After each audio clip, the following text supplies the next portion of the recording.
Hi everyone, ইউটিউবে 1,00,000 subscriber উপলক্ষে silver play button এইটা পাঠাইছে। তো এটা আমরা আনবক্স করব।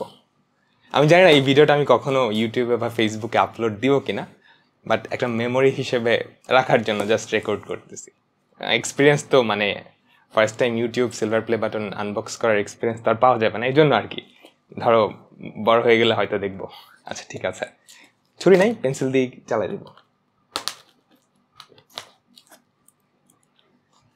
ওকে, আবার আপলোড দিয়েও দিতে পারি। দেখি, যদি দেখি ভিডিওটা ভালো আসছে তাহলে আসলে আপলোড করে দিব। হ্যাঁ,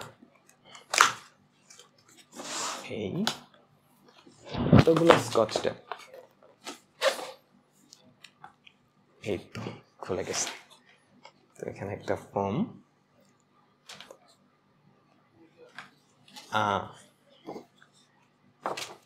এইখানে ইউটিউব থেকে একটা চিঠি লিখছে। লিখছে, do you remember your first subscriber? হ্যাঁ, আমি আমার নিজের ইমেল দিয়ে 3-4টা সাবস্ক্রাইব করে ফেলছিলাম প্রথমবার খুলেই। 100 এটা মনে নাই। পরের লাইনে বলছে, ইউর 100 সাবস্ক্রাইবার কি মনে আছে কিনা। 30 জন পর্যন্ত মনে আছে। আমার ফ্রেন্ড সার্কেল যারা ছিল, আমি খুলে ওদেরকে লিঙ্কটা পাঠাইছিলাম। তো 30 জন, প্রথম 30 জন সাবস্ক্রাইবার ছিল আমার ক্লোজ ফ্রেন্ড যারা ছিল ওরা। এরপর আস্তে আস্তে অনেক গেল। তো থ্যাংক ইউ তোমাদের সবাইকে, থ্যাংক ইউ।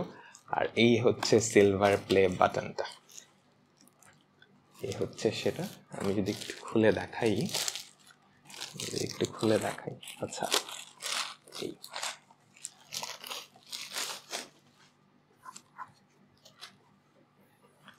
এই হচ্ছে সিলভার প্লে বাটনটা। আমি যদি এটা ইউটিউবে আপলোড করে দিই, তো তোমরা যারা দেখতেছো, ইট বিলংস টু ইউ।